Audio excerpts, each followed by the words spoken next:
Argentine খেলোয়াড়কে লাথি কিল ঘুষি মারা ওই বাংলাদেশি খেলোয়াড় ব্রাজিলের ভক্ত। আর্জেন্টিনার সাথে বাংলাদেশের সম্পর্ক নষ্ট করাই যেন মূল উদ্দেশ্য ছিল। আমরা সভ্য হব কবে? গতকাল যা ঘটনা ঘটেছে, এরপর কি বাংলাদেশে কেউ খেলতে আসতে চাইবে? অতিথিদের ডেকে এনে এমন ভাবে অপমান করার মানেটা কি? এই দায়কার, এই লজ্জার ভাগ কে নেবে?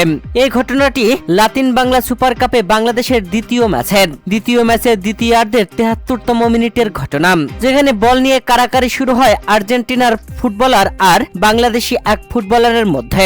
সেটা হতে পারত ফাউল, কিন্তু বাংলাদেশের ফুটবলার যা করেছেন তা পুরো দেশের জন্য লজ্জার। হঠাৎ করে মাটিতে পড়ে থাকা আর্জেন্টাইন ফুটবলারকে পা দিয়ে লাথি মারেন, এরপরে ঘুষি মারেন ওই বাংলাদেশি খেলোয়াড়দের মধ্যে বাকবিতণ্ডা শুরু হয়। আর্জেন্টিনার এক ফুটবলার বুক দিয়ে ধাক্কা দেন, এটাই তো ফুটবলের ভাষা। মাঠে যখন বাকবিতণ্ডা শুরু হয়, ফুটবলাররা পেছনে হাত বেঁধে বুক দিয়ে ধাক্কা দিতে পারেন। আর্জেন্টাইন ফুটবলার ঠিক সেটাই করেছেন, ফুটবলে ভদ্রতা বজায় রেখেছেন। কিন্তু হঠাৎ করে এক বাংলাদেশি ফুটবলার দৌড়ে এসে মাথায় হাত দিয়ে ধাক্কা দেন, যেন ফুটবল নয় রেসলিং মঞ্চে নেমেছিলেন তারা।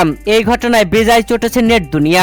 নেটিজেনরা বলছেন ওই ফুটবলার মূলত ব্রাজিলের ফ্যান এবং ব্যক্তিগত ক্ষোভ থেকে এমন ঘটনা ঘটিয়েছেন। অনেকে এটাও বলছেন সর্বশেষ কাতার বিশ্বকাপের মাধ্যমে বাংলাদেশ ও আর্জেন্টিনার সমর্থকদের মধ্যে গভীর এক ভালোবাসা তৈরি হয়েছে। বাংলাদেশকে নিয়ে আর্জেন্টাইনরা ভালোবাসার বহিঃপ্রকাশ করেছেন। মাঝে মাঝে মেসিরা পর্যন্ত বাংলাদেশকে নিয়ে কথা বলেছেন। ঠিক এই বিষয়টা সহ্য হয় না বাংলাদেশি ব্রাজিল সমর্থকদের, তাই তারা বাংলাদেশের সঙ্গে আর্জেন্টিনার সম্পর্ক নষ্ট করতে চাইছেন। অতীতে সফল না হলেও এই দুই ফুটবলার সুযোগ পেয়ে সেই কাজটাই করেছেন, এমনটাই দাবি নেটিজেনদের। ব্রাজিল সমর্থক হওয়ায় মাঠে এমন কাণ্ড ঘটিয়েছেন, এটাই নেটিজেনদের দাবি। তাহলে কি ব্রাজিল সমর্থকেরা এমনই অন্যের ভালোবাসা তারা সহ্য করতে পারেন না?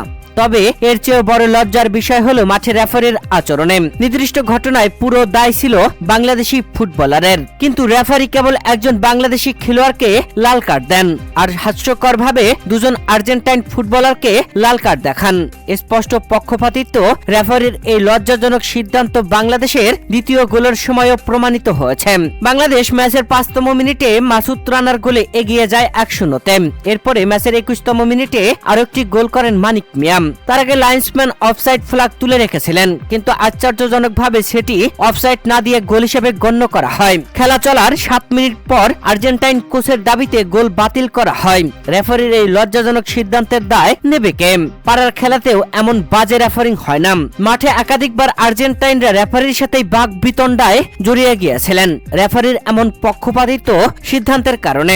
বাংলাদেশ যদি এমন করে, বাংলাদেশে খেলতে আসতে চাইবে না আর কোনো দল।